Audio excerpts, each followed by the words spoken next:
tipo de monitoramento do impacto ambiental, seja do porto, seja do polo de Cubatão? Você fala monitoramento da qualidade do ar. Né? Do ar, no caso da água também. Da água, ela é feita, ela não existe um monitoramento contínuo online em tempo real. Isso é feito na poluição do ar, você tem equipamentos, por exemplo, estações. No ar tem, online. Tem estações medidoras da qualidade do ar. Né? Então, tem um na Ponta da Praia, tem um aqui dentro do Hospital Guilherme Álvaro, tem outras estações, se eu não me engano, 3 estações que medem continuamente a qualidade do ar. Pela Secretaria do Estado? Do Estado, a CETESB.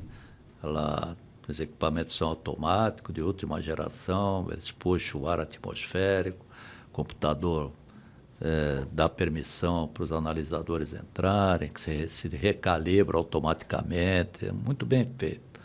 Eu mesmo trabalhei 25 anos na CETESB, eu cheguei a operar esses equipamentos. Então, e o que se faz com esses dados? Esses dados são encaminhados para uma central que fica em São Paulo, tudo automático.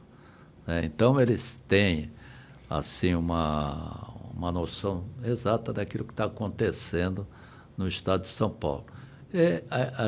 Esses dados, eles são transmitidos para aqueles relógios que tem ao longo da cidade de São Paulo, Cubatão também tinha, né? Que diz a qualidade do ar. Lógico que lá eles transformam numa linguagem popular, senão você não vai entender.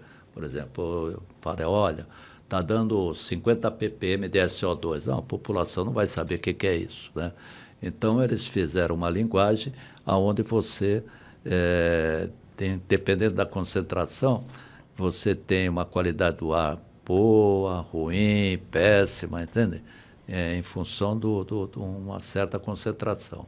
De tanto a tanto, 0 a 50, qualidade boa. De 50 para diante, qualidade regular. E aí vai, entende?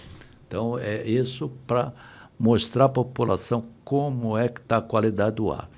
Evidente, se é uma região saturada, começa a ter problema de saturação, né? Por exemplo, Santos já tem problema de material particulado, né? Em função do cais, em função do movimento, da logística, caminhões e tudo mais. Então, o que deveria ser feito nesse caso? Bom, eu estou monitorando aquela área, ela é uma área que tem um problema sério de qualidade do ar por material particulado. Vamos fazer um projeto de controle ambiental para eliminar essa fonte de material particulado. É assim que tem que ser direcionado o controle da poluição. Não adianta ficar correndo aqui, fazendo inspeção lá, gastando dinheiro do Estado e não se chega a... Mas esse monitoramento, quando chega num nível de alerta, é feita alguma intervenção, alguma coisa? Sim, veja, aí é uma situação grave, né? Por exemplo, lá em Cubatão, eles têm um programa chamado Operação Inverno, porque quando chega no inverno, a situação fica pior. Por que piora no inverno? Eu já vi dados... É porque há um resfriamento brusco da parte mais baixa, né, no nível do solo, e você impede a recirculação do ar, porque normalmente né, você tem o ar quente, ele tende a subir, né? Ele tende a subir, a se dispersar. Quando chega no inverno, você tem uma camada de ar frio embaixo, né? Você acorda, às vezes está gelado, né? Está aquela névoa no nível do solo. Aí você tem uma camada de ar quente e tem uma camada de ar frio. Então, o ar quente quer subir, mas ele impede de fazer essa recirculação. E aí ele fica estagnado ali. Tanto que se você olhar para a chaminé das indústrias, quando você está fora dessa área, inverno, a fumaça ela sobe na vertical. Quando você está no inverno, ela sobe e depois anda na horizontal. No verão? No verão ela sobe na vertical. No verão na vertical? Na vertical. No inverno ela sobe, ela faz isso e depois pega uma configuração horizontal. Por quê? Porque ela pegou uma camada de inversão térmica. né, que impede que ela suba. Tá? Então, por isso lá eles criaram a Operação Inverno. Por quê? Porque quando chega nessa situação, todo aquele residual de poluente, ele às vezes fica estagnado. Você tem uma situação totalmente paralisada, o ar, sabe, estagnado. E aí a concentração, essa estação estou medindo, ela começa a subir. Quando chega uma determinada concentração, por exemplo, em torno aí de 200, mais ou menos, é disparado, por exemplo, os engenheiros vão para as empresas para ver se os equipamentos estão... Porque às vezes você tem equipamento, mas ele não está operando adequadamente. Então, eles vão verificar se o equipamento está operando ou não está operando. Tipo, às vezes está paralisado. O filtro, é isso? Os filtros, quando eu sim. falo equipamento de controle de poluição, são filtros, né? Aí tem lavadores de gases, tem precipitador eletrostático, tem filtro de tecido, chamado filtro manga. Então, são vários equipamentos, né? Cada um coloca de acordo com o seu processo, né? E nesse período aí, então, se esses equipamentos... Às vezes você tem um filtro manga, mas ele está com a manga furada. Então, está saindo para a atmosfera. Então, a CETESB vai lá e pede a paralisação daquela unidade, né? Se ele não paralisar, ele vai ser penalizado. Agora, quando você chega numa situação...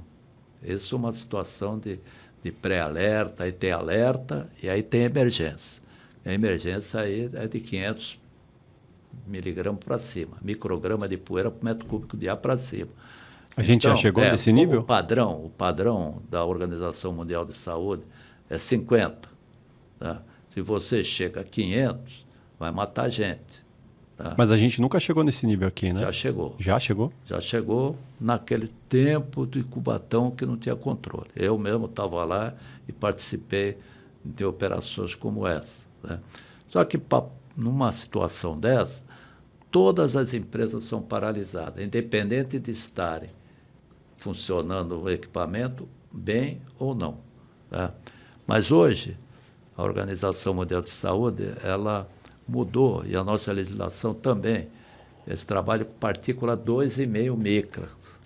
2,5 micras. Por quê? Porque essa partícula é extremamente perigosa, porque ela entra através do trato respiratório, vai nos nossos alvéolos e não volta. Então, partículas grosseiras ficam retidas nos cílios do nariz. Partículas finas vão nos alvéolos e entram na corrente sanguínea da pessoa. Então, quando você tem uma região, como de Cubatão, que não só tem material particulado, mas tem gases também na atmosfera, esse particulado absorve o gás.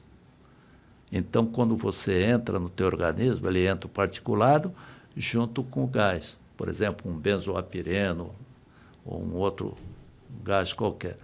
E aí potencializa o risco de doença.